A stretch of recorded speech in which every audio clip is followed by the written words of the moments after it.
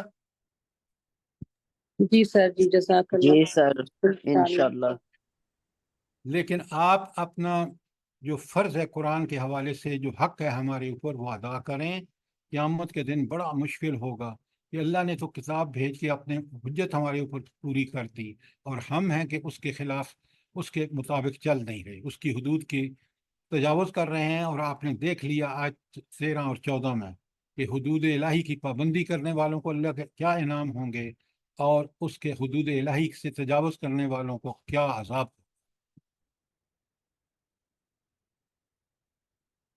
کوئی سوال، کوئی کامنٹ؟ یہ جو میں آپ سے بعض چیزیں سختی سے کہتا ہوں، قرآن کے اندر وہ سختی موجود ہے. اور آپ کو پتہ ہے حضور نبی کریم صلی اللہ علیہ وآلہ وسلم جب یہ چیزیں بیان فرماتے تھے، انذار کی چیزیں جس میں اللہ کا خوف دلایا جاتا تھا، خود بھی کانپ جاتے تھے.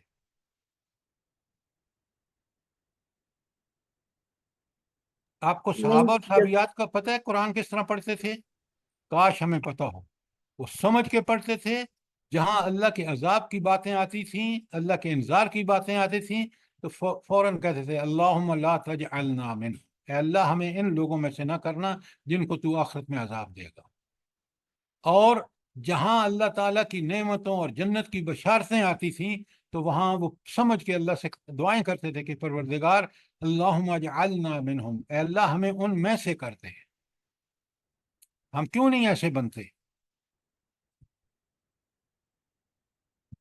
میں نے اتنے ختم کر دیے، میں نے فلاں، وہ خدا کے بندو تم نے ختم کر دیے، تمہیں پتہ ہی نہیں کہ اس کے اندر حکم کیا ہے. میری زندگی جب اس کے مطابق نہیں ہے تو میں 1000 ختم کر دوں، کیا فائدہ مجھے؟ بتائیں مجھے. سر ہم لوگوں کا ایمان کمزور ہے نا. ہاں لیکن ایمان کمزور ہے تو عمل بھی کمزور ہوگا، لازمی طور پہ. ایمان کمزور، عمل کمزور. ایمان مضبوط، عمل بھی مضبوط.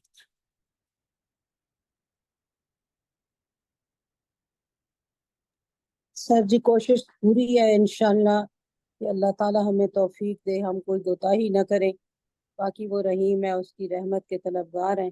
اللہ ہمارے اوپر اپنا کرم کرے. میڈم یہ باتیں آمین آپ کی آمین. بالکل ٹھیک ہیں، لیکن ہم اس کا غلط مطلب لے رہے ہیں. وہ رحیم ہے، اس کی رحمتیں نیکوں کے لیے ہیں، فرمانبرداروں کے لیے ہیں. اس کی رحمتیں ہم جیسے ان لوگوں پر جنہوں نے فلسطین میں کیا ہو رہا ہے، حکمرانوں کو دیکھیں، عوام کو دیکھیں، تو بے اللہ شک. اللہ تعالیٰ ایسے لوگوں کے لیے رحیم نہیں ہے، یاد رکھیں. اب قرآن بار بار کہتا ہے کہ اللہ کے نافرمان جو ہیں، جو حدود، آپ آیت 14 پڑھی ہے آپ نے، کہ جو حدود الہی سے تجاوز کرے گا اللہ تعالیٰ اس کو سزا دے گا. اس بے لیے شک سر، بے قرآن شک. رحیم اس کے لیے جو سنیں، بڑے غور سے سنیں. رحیم اللہ تعالیٰ اس کے لیے ہے جو توبہ طائب ہو کے پکے سچے دل سے دین کی طرف رجوع کر لے اور آئندہ غلطی نہ کرے، آئندہ گناہ سے بچے. اس کے لیے اللہ واقعتاً غفور اور معاف رحیم ہے. لیکن جو اللہ کو رحیم سمجھ کے برائیاں کرے اور اللہ کی حدود کی خلاف ورزی کرے، اس کے لیے اللہ ہرگز رحیم نہیں ہے. مجھے ایک آیت بتا دیں، مجھے ایک حدیث بتا دیں.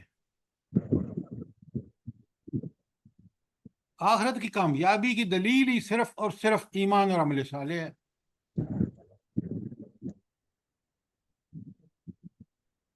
تو کل ذرا پڑھ کے آئیے آپ یہ جو 28ویں پارے کی آخری صورت ہے، تاکہ اس کو انشاءاللہ کل ہم پڑھیں گے، اور جو یہ ختم ہوگی پھر ہم یہ 2 ٹاپک کر کے پھر جو بھی آپ کہیں گے 27واں شروع کرنا ہے، یا جو بھی آج صورتیں آپ نے پڑھی ہیں، ہم کوشش کریں گے انشاءاللہ کہ ان کو سمجھیں. انشاءاللہ سر اللہ نہیں پاک سر ہم جی لوگوں صحیح ہے جو کو آپ نے کہا ہے کہ والدین کے حقوق اور صلہ رحمی کے وہ کریں گے انشاءاللہ. جی بالکل بالکل سر. اس کے بعد سورج اس کے وہ بعد تو جائے وہ گا. کریں گے نا، اس کے بعد پھر قرآن کہاں سے پڑھنا ہے، کیونکہ ہم نے 28واں سورہ رات پہ چھوڑا ہوا ہے نا سر، سورہ رات پہ ہم نے روک دیا تھا. چلے سورہ رات پہ چلے جائیں گے، ٹھیک ہے. جی جزاک اللہ.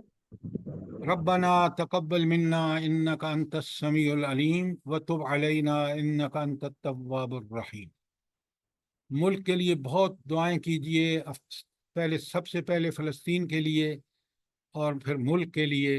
اللہ تعالی ہمیں اس ملک کو اللہ اسی واپس ڈگر پہ لے آئے جس کے لیے یہ بنا تھا۔